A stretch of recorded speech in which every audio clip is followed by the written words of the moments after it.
Alors nous, au Massiosane, on est vigneron indépendant. Ça veut dire on va suivre notre production de la vigne, du raisin, jusqu'à la cave, sa transformation et sa vente, son design, ses étiquettes.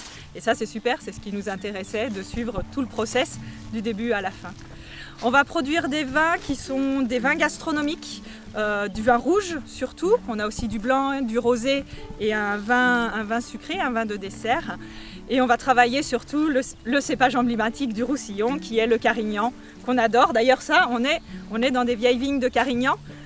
Ces dames, elles ont 70 ans. On travaille en biodynamie, c'est-à-dire on va vraiment travailler pour avoir un bel équilibre dans la vigne, dans nos vins. Enfin, on va favoriser la vie de la vigne. Ce qui fait qu'en cave, on est aussi très respectueux de notre raisin. La plupart de nos vins n'ont quasiment pas d'additifs. La seule chose qu'on ajoute, ce sera un peu de sulfite pour la conservation.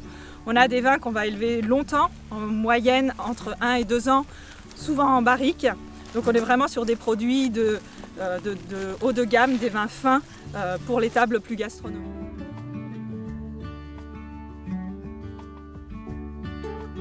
Une histoire familiale, c'est mon mari et moi qui avons créé le domaine en 2016. Donc on a repris ce vignoble qui lui est beaucoup plus vieux, il a été planté dans les années 40.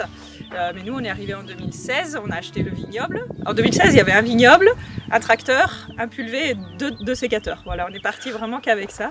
Donc Dominique et moi, on est du milieu, on gérait un domaine, avant de créer le Massiosane, on gérait un domaine mais on était employés. Donc un jour on s'est regardé, on s'est dit c'est rigolo, à nous deux on sait tout faire, on pourrait gérer notre propre domaine. Puis petit à petit l'idée a germé.